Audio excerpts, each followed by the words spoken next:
ملک ہندوستان میں جب الیکشن کا وقت آتا ہے اور انتخابی امور شباب پر ہوتے ہیں تو ماحول کو بگاڑنے کے لیے اور حالات کو بد سے بدتر بنانے کے لیے بالخصوص قوم مسلم کو نشانہ بنایا جاتا ہے، اور ریلی میں، بھاشن میں، نیتاؤں کی تقریروں میں مختلف انداز میں ہندوستانی مسلمانوں کو طعن و تشنیع کیا جاتا ہے۔ کبھی کہا جاتا ہے مسلمان کو لے کر کہ دیش کے غداروں کو گولی مارو سالوں کو، دیش کے غداروں کو،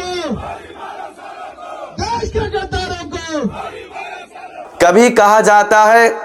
کہ یہ مسلمان بابر کی اولاد ہیں، کبھی کہا جاتا ہے ہندی ہندو ہندوستان ملا بھاگو پاکستان، کبھی گھسپیٹیے کہا جاتا ہے، کبھی جہادی، کبھی آتنکوادی، کبھی مسجدوں کے پجاری، کبھی تشدد پسند، یعنی مختلف توہین آمیز اور القاب و نعرے سے ہمیں یاد کیا جاتا ہے۔ لیکن ابھی اسی پاکستانی دہشت گرد سے میچ کھیلنا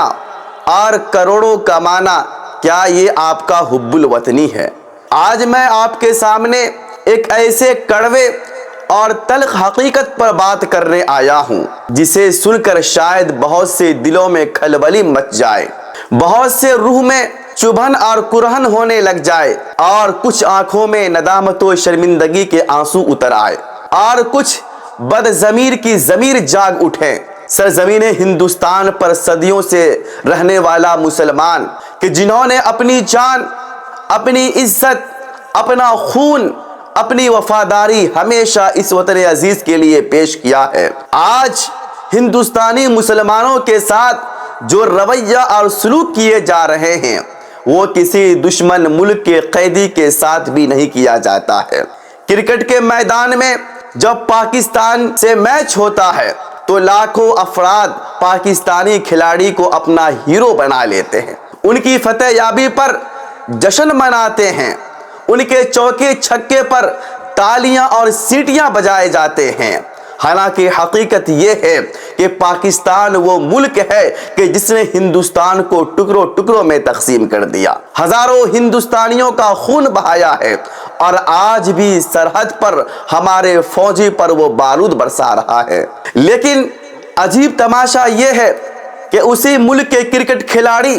جب کھیلنے کے لیے ہندوستان آتے ہیں تو ان کے لیے تالیاں، نعرے اور جشن ہوتا ہے، اور دوسری طرف انتخابی ریلیوں میں ہندوستانی مسلمانوں کو گالی دیا جاتا ہے، انہیں پاکستانی کہا جاتا ہے اور مسلمان کو غدار کہا جاتا ہے۔ سوچئے کیسا انصاف ہے،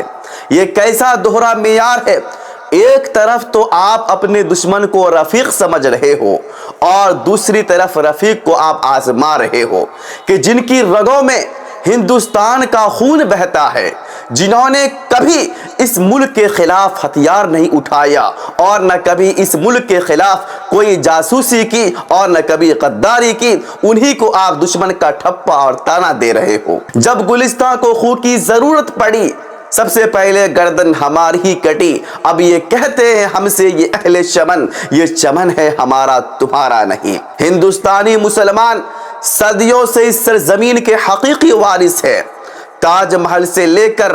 لال قلعہ تک، جامع مسجد سے لے کر قطب شاہ کے مقبرہ تک، اور گنگا جمنی تہذیب سے لے کر ہندوستانی کلچر تک، ہر جگہ مسلمان کا پسینہ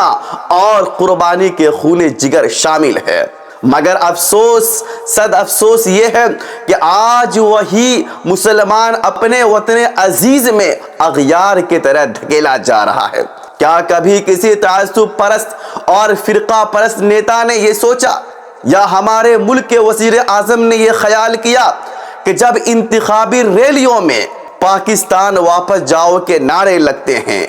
گولی مارو سالوں کو نعرے لگتے ہیں، تو اس ہندوستان میں رہنے والے مسلمانوں کے دل پر کیا گزرتا ہے؟ ہندوستانی مسلمان